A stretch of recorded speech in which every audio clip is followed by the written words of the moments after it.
Assalamualaikum warahmatullahi wabarakatuh. Di sini kita akan membahas tentang sebuah perencanaan keuangan secara Islam agar keuangan yang kita punya itu bisa bermanfaat untuk kita baik di dunia maupun di akhirat. Baik teman-teman, yang pertama kita akan membahas tentang fenomena yang ada di dalam masyarakat.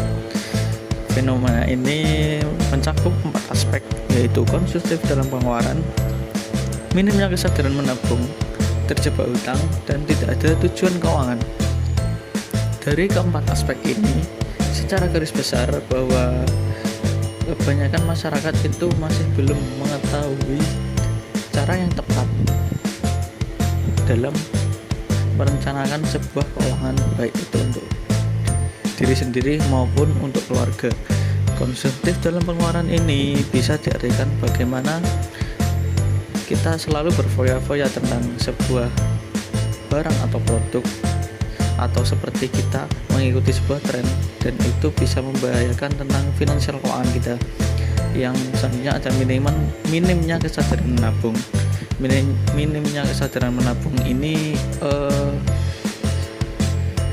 berhubungan dengan sikap konsumtif dalam pengeluaran, yaitu kita tidak menjaga uang kita, lalu kita secara garis besar berfoya-foya. Yang ketiga ada terjebak hutang. Hutang ini biasanya diakibatkan oleh konsumtif dalam sebuah pengeluaran. Yang terakhir ada tidak ada tujuan dari keuangan itu, baik tujuan untuk jangka pendek maupun di dalam jangka panjang, dan itu bisa membahayakan finansial keuangan yang kita punya. Lalu apa sih pentingnya dari sebuah perencanaan keuangan? Yang pertama, kita bisa mengurangi resiko keuangan dengan adanya perencanaan keuangan yang terstruktur. Kita bisa mengurangi sebuah risiko besar dari sebuah keuangan, yaitu seperti kerugian dan hal-hal buruk yang lain.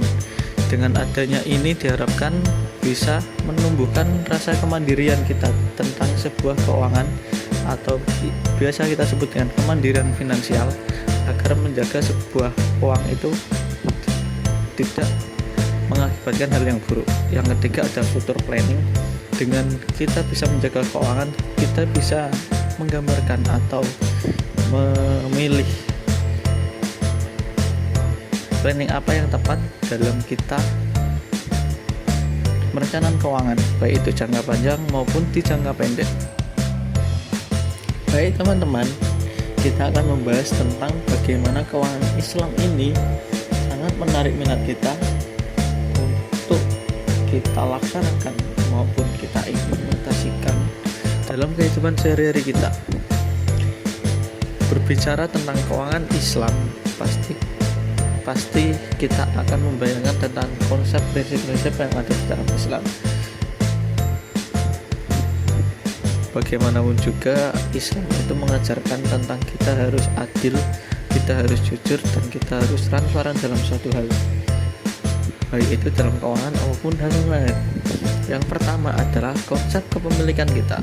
Konsep kepemilikan dalam keuangan Islam ini harus jelas agar tidak mengakibatkan hal-hal buruk terjadi, seperti pertengkaran, dan juga bagaimana hak milik itu menjadi sesuatu hal yang jelas. Yang selanjutnya ada konsep dari keseimbangan itu sendiri.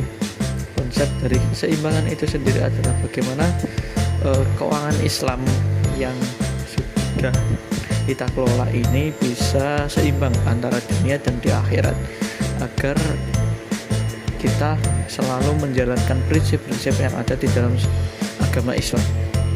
Yang selanjutnya adalah tentang kehalalan. Kehalalan ini adalah bagaimana kita mendapatkan, bagaimana kita mengelola, bagaimana kita mengeluarkan untuk membeli barang atau membeli apapun, itu harus halal. Halal dalam hal caranya maupun dalam hal-hal yang lain. Dan keuangan Islam ini sangat menarik untuk kita jalankan agar sesuatu hal yang buruk itu tidak pernah terjadi untuk keuangan kita, baik untuk pribadi maupun untuk keluarga. Setelah kita belajar tentang keuangan Islam itu, kita bisa menarik kesimpulan bahwa keuangan Islam itu sangat menarik. Keuangan Islam itu bisa menjaga kita dalam membuat planning tentang keuangan kita, baik itu mengelola keuangan kita agar tidak terjadi hal-hal yang buruk. Sedikit kalimat dari saya, kelola keuangan Anda secara Islami untuk menjaga kesejahteraan keluarga Anda. Terima kasih. Wassalamualaikum warahmatullahi wabarakatuh.